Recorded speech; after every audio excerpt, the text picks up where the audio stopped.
Hello, everyone, and welcome back to another episode of Blame It on the Stars, where we give you an inside look on what's going on in the universe so you can blame your problems on the stars. It is Jade here. And it's Kara. And this week, we'll be talking all about Mars retrograde. If you listened to last week's episode, which was all about the crucial, impactful, life-changing Scorpio season, you would know that Mars is already retrograde. Since Mars is retrograde for so long, and you'll learn more about that throughout this episode, we wanted to give it its own moment since the information you get today will be valuable until literally next year. And just to give you a heads up, next week there is a lunar eclipse in Taurus. We will be discussing everything that you need to know.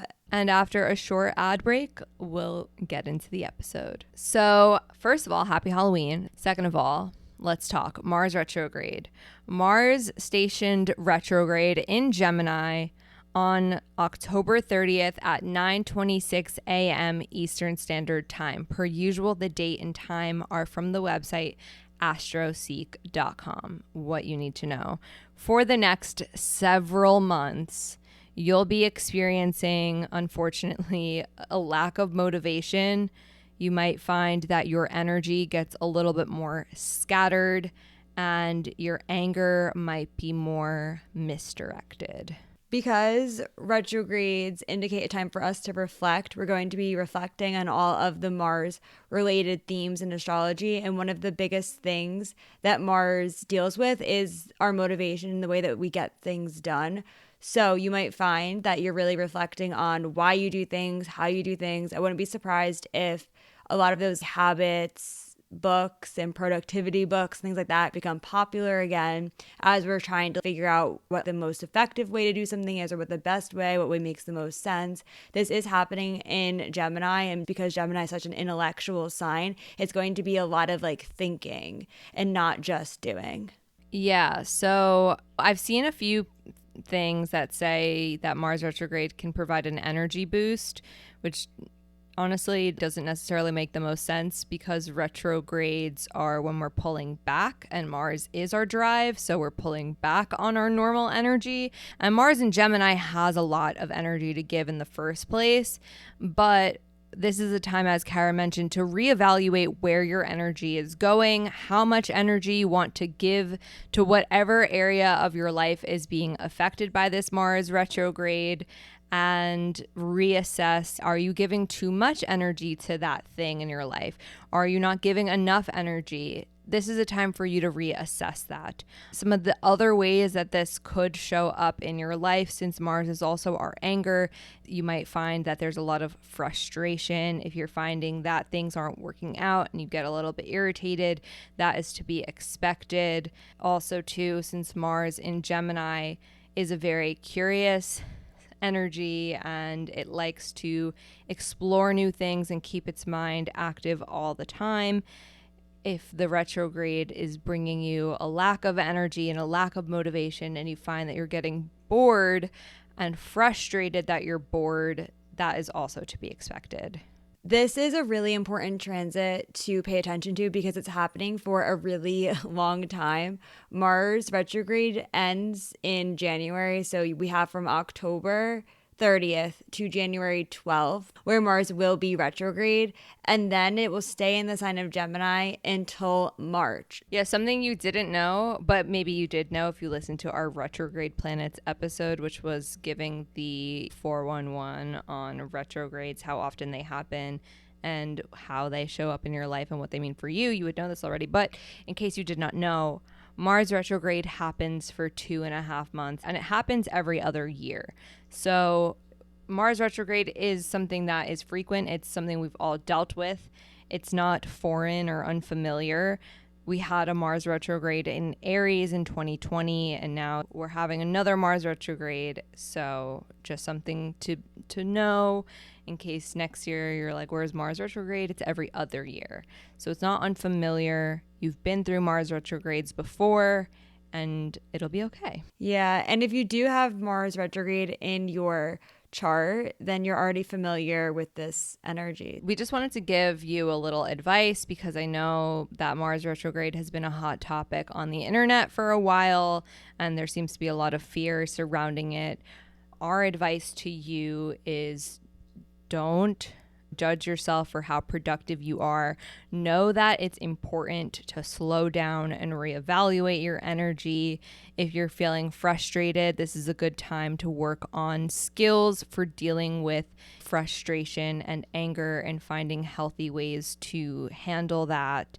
Certain signs will be more affected by the Mars retrograde than others. The first one is Gemini. If you have Gemini placements, then the Mars retrograde will be conjunct those placements, and you're going to be very aware of the retrograde energy and really experiencing all of the classic Mars retrograde and Gemini signs. If you have Sagittarius placements, then Mars will be opposite. Oppositions create that push-pull tension and really highlight things that are off balance. And then if you have Virgo or Pisces placements, then this Mars retrograde will be square your placements. Squares create tension. Squares to Mars are not easy, so this might be challenging for you. So it's just important to, again, practice being patient and make sure that you're taking care of yourself during this time. Aries risings and Scorpio risings, you'll also notice this quite a bit because Mars is your chart ruler and your chart ruler is now retrograde. So if you find that your normal driven self is not showing up in that way that it normally does, that is also to be expected. And also it's okay if you're not super driven right now. That's fine. Now, there are some key dates you'll need to pay attention to, but there's not many. So definitely take a second to write this down because they happen far away from now, but it's important to know this in advance. So the first of the two key dates you should pay attention to is on November 19th, Mars retrograde will be square Neptune. Now, this is something you'll have to be cautious with because if we're dealing with misdirected anger and Neptune is creating confusion, this very much reminds me of getting angry or frustrated over nothing or assuming that things are worse than they really are, and an easy problem could have been fixed easily, but it didn't seem like it was easy in the first place, and it just seemed more challenging or confusing or frustrating than it really is. So if that's a familiar experience for you, just be mindful on November 19th that things might not be what they seem. They may not be as bad or as challenging as they really are.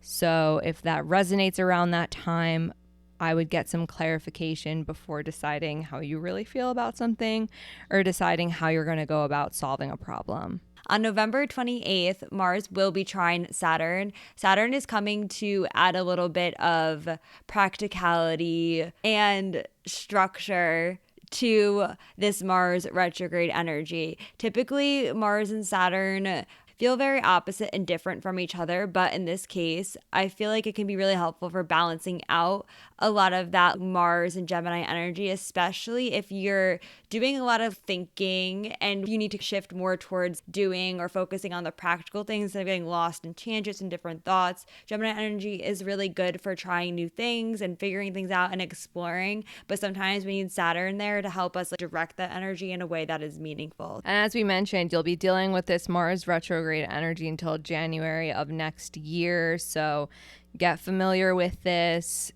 It's going to be happening for a while. It's going to be okay. But if you're curious to know how Mars retrograde impacts you on a more personal level, then we do offer readings. We can take a look at your chart and let you know what exactly Mars retrograde is doing there and how it's showing up in your personal life. Readings are hosted on an app called Intro, which allows for FaceTime style calls. You just select if you want the reading with either me, Jade, or Kara. We have readings for as short as 15 minutes to as long as 1 hour. You decide what you want to talk about. There is a box that you can write all of your questions, and we'll be able to answer them on the call with you. And if you've never booked a reading with us before, then you can use the code STARS, all caps, STARS, for $20 off your first reading. And then just a reminder, next week we have a lunar eclipse in Taurus, and it's not one that you want to miss. You need an alarm in your phone on Monday. Don't listen to it later in the week. Listen to it Monday when it comes out, because that eclipse is not something to be taken lightly, okay? You'll be glad that you did. I hope you listened to last week's episode too, because Scorpio season is a big season this year. And I said, if there's any episode you listen to, it's whatever happens in Scorpio season. Anyways, if you want to stay in the loop with us and what's to come during this very intense Scorpio season, then make sure you're following us on social media. We're on TikTok, Instagram, and Twitter at BLME The Stars. We're also on YouTube, posting YouTube shorts as well as this podcast. If you search Blame It on the Stars podcast on YouTube and subscribe there, we would love to have you a part of our YouTube family. That is all for now, and we'll see you all next Monday. You'll be there Monday, not Tuesday, not Wednesday. You'll be there Monday. Bye.